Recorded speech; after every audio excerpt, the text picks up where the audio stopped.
Welcome, you are tuning in 10 minutes of BPTV News, brought to you by Bình Phước Television Station and Newspaper. I'm Bích Thủy with the latest news for today. Bình Phước Association of Veteran Entrepreneurs hold Congress. Workshop on climate change response held in Bình Phước.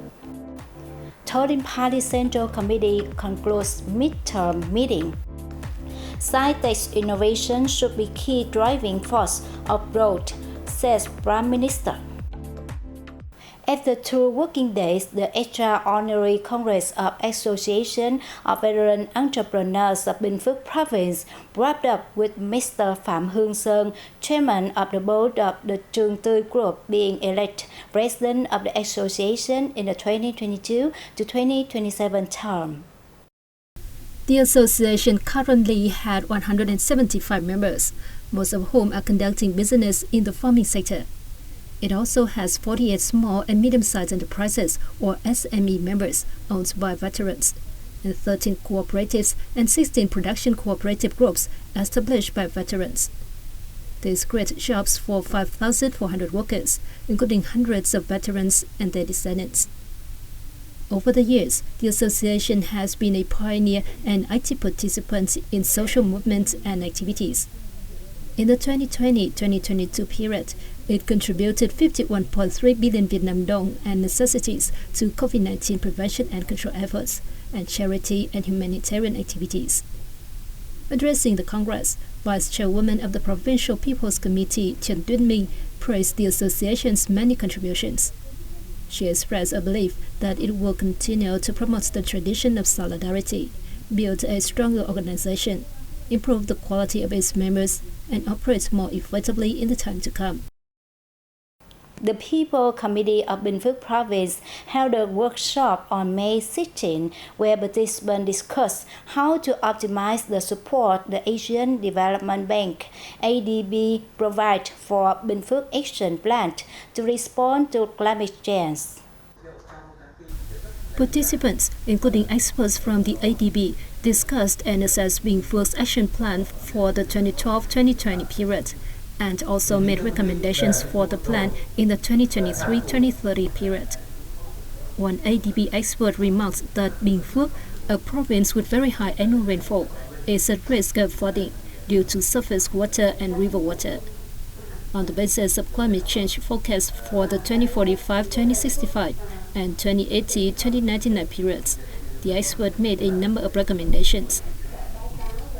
The two sides also discussed the proposed technical infrastructure for sustainable development and adaptation to climate change in Bình Phước Province project, which consists of 3 components and has the overarching goal of enhancing inter-regional transport connectivity between cities and provinces in the Southern Key Economic Region and Central Highlands cities and provinces, and bolstering climate change adaptation through improving drainage capacity and reducing flooding to boost quality of life and economic development. Bình Phước Provincial Competitiveness Index shows some positive change in 2022, but remains down in the national ranking. In order to fulfill the target outlined in its socio-economic development plan, Bình Phước must improve its PCI and business and investment environment. This was the view expressed by Vice Chairman of the Provincial People Committee Trần Văn My at a recent meeting. Vice Chairman May also requested that all levels, branches, and localities in the province synchronously implement 3 main solutions proposed by the province PCI working team. These solutions aim to promote local production and business and ensure a safety policy environment for businesses to develop. This is a key task and needs strong direction in the time to come, he emphasized. In 2022, with the participation of authorities at all levels, Bình Phước PCI increased by 2.15 points, jumping 7 places to 43rd in the national rankings. The province has set a goal of increasing its ranking by 5 to 7 places this year.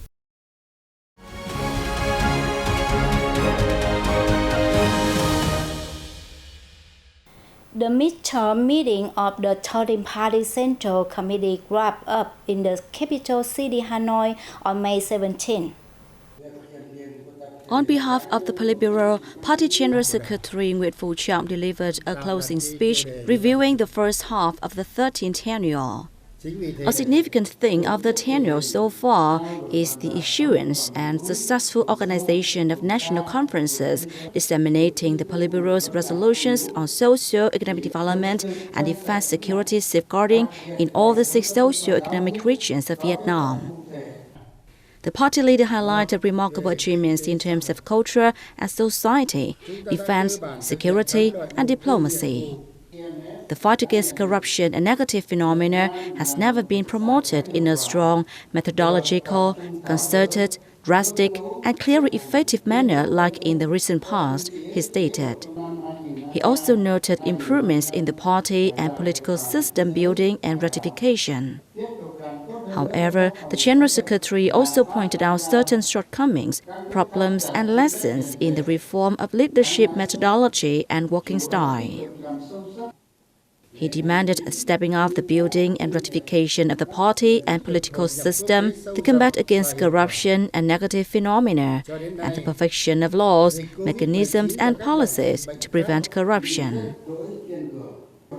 He expressed his belief that with new confidence and new momentum, the entire party, people, and army will stay united, show stronger determination and efforts, and be more dynamic and creative to grasp all opportunities and overcome all difficulties and challenges to achieve the targets for the 13th tenure. President Võ Văn Thưởng hosted a reception for Secretary of the National Security Council of Mongolia Zadamba Ekspaya on May 17. Secretary of the National Security Council of Mongolia, Yadamba Ekbayar, affirmed that Mongolia is proud to be a friend of Vietnam, a country with a growing international position and prestige in the region and the world. Yadamba Ekbayar said, Mongolia wants to further improve the cooperation with Vietnam, especially in the fields of transportation, railways, and aviation. In the context of the complicated situation in the region and the world, Mongolia wishes to cooperate closely with Vietnam in ensuring security for the peaceful life of its people. In reply, President Vo Van Thuan spoke highly of the cooperation between the National Security Council of Mongolia and the Ministry of Public Security of Vietnam. The President suggested the two countries step up delegation exchanges at all levels and strengthen people-to-people exchanges. Vietnam calls for Mongolia's support to the efforts of ASEAN and Vietnam in maintaining peace, stability, cooperation, freedom, and safety of navigation and aviation in the East Sea. Prime Minister Phạm Minh Chính attended the ceremony to mark the Vietnam Science and Technology Day on May 18. In his speech, Prime Minister Truyền said, Vietnam is a progressive country with great potential and an increasing value in innovation, ranking among the top 50 nations in the Global Innovation Index. Science, technology, and innovation should be a key driving force of the country's growth, Prime Minister Truyền said. In order to carry out the 2021 to 2030 strategy on science, technology, and innovation with a vision to 2045, it is necessary to continue renewing the mindset and take drastic actions to fully unlock and effectively utilize all resources, particularly by harnessing the brainpower and creativity of the Vietnamese people, he said. The Prime Minister called for raising awareness and actions of departments and agencies in the effort, continuing to fine-tune policies and mechanisms, thus making breakthroughs in technological application and improvement of research capacity. That's the end of our Bulletin Day. To rewatch this news, you can download BPTV Go or visit our website and YouTube channel. Thanks for staying with us and see you next time.